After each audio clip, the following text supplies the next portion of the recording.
kenalin, aku Adlina Revi Suroya dari MSP IPB. Pada kesempatan kali ini, aku bakal mereview mengenai materi praktikum minggu pertama aku, yaitu di mata kuliah Biologi Perikanan. Nah, pada minggu pertama ini kita belajar mengenai pertumbuhan pada ikan. Sebelumnya itu, biologi perikanan dibagi menjadi dua. Yang pertama ada natural history dan yang kedua ada dinamika populasi. Di mana natural history ini adalah ilmu yang mempelajari mengenai populasi ikan, sejarah, daur hidup dan juga makanan. Sedangkan dinamika populasi ini ilmu yang mempelajari mengenai mortalitas, kemudian pertumbuhan, rekrutmen, stok dan lain-lain. Nah, faktor yang mempengaruhi populasi tadi sudah disebutkan, itu sebenarnya dibagi dua. Ada yang menambah populasi dan juga ada yang mengurangi populasi. Di mana yang menambah populasi itu ada rekrutmen, kemudian growth, tadi pertumbuhan, dan juga migrasi. Sedangkan yang mengurangi populasi itu ada mortalitas dan juga emigrasi. Nah, menurut Effendi pada tahun 1979, jenis pertumbuhan itu dibagi menjadi dua, yaitu mutlak dan juga nisbi. Di mana mutlak itu adalah pertumbuhan ikan selama dia hidup hingga mati. Jadi itu adalah perjalanan ikan selama dia hidup. Kemudian yang kedua ada nisbi, yaitu pertumbuhan ikan dalam satuan tertentu. Nah, selanjutnya ikan juga ada dua umur, yaitu umur pendek dan juga umur panjang. Nah, umur pendek itu biasanya ditemukan di daerah-daerah tropis seperti Indonesia. Sedangkan umur panjang itu biasanya dia di daerah subtropis dan pemijahannya itu sekitar 1 tahun sekali. Nah, salah satu cara untuk mengetahui umur ikan selain dari panjang itu juga dari sisiknya, teman-teman.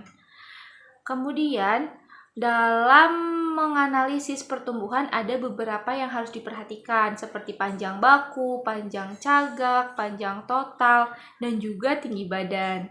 Selain itu, ikan ini juga pertumbuhannya ada dua, dia bisa alometrik dan juga dia bisa isometrik, di mana alometrik itu ada positif dan juga negatif, dan isometrik itu apabila panjang dan juga bobot itu balance atau seimbang. Nah, kalau alometrik positif itu keadaan di mana bobot lebih besar daripada panjang. Sedangkan alometrik negatif itu kejadian atau kondisi di mana panjang lebih besar daripada bobot.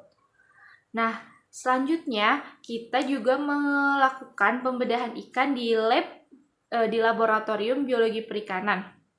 Nah, kelompok aku yaitu kelompok 1 mendapat ikan layang, di mana ikan jenis ini adalah ikan karnivor. Bahkan di salah satu ikan yang kita bedah ada juga loh terdapat cumi-cumi di dalamnya. Nah, itu membuktikan bahwa ikan itu adalah ikan karnivor. Nah, setelah dibedah, sebelum dibedah itu kita harus mengukur tadi ada panjang baku, panjang cagak, panjang total, tinggi badan, dan juga bukaan mulut. Setelah itu, dan setelah didokumentasi, kita melakukan pemotretan sebelum dan sesudah dibedah. Nah, apabila telah dibedah, kita juga memisahkan gonad dan juga lambung dan ususnya. Nah, karena ikan kondisinya masih terlalu kecil, jadi termasuk lumayan sulit untuk memisahkan usus dan juga gonadnya, karena masih dalam kondisi di mana ikan itu TKG 1 dan TKG 2. Jadi ukuran gonadnya itu masih sangat kecil, sehingga dibutuhkan ketelitian untuk memisahkan keduanya. Nah, setelah menemukan gonad dan memisahkannya dengan organ-organ yang lain, gonad tersebut ditimbang dalam timbangan khusus.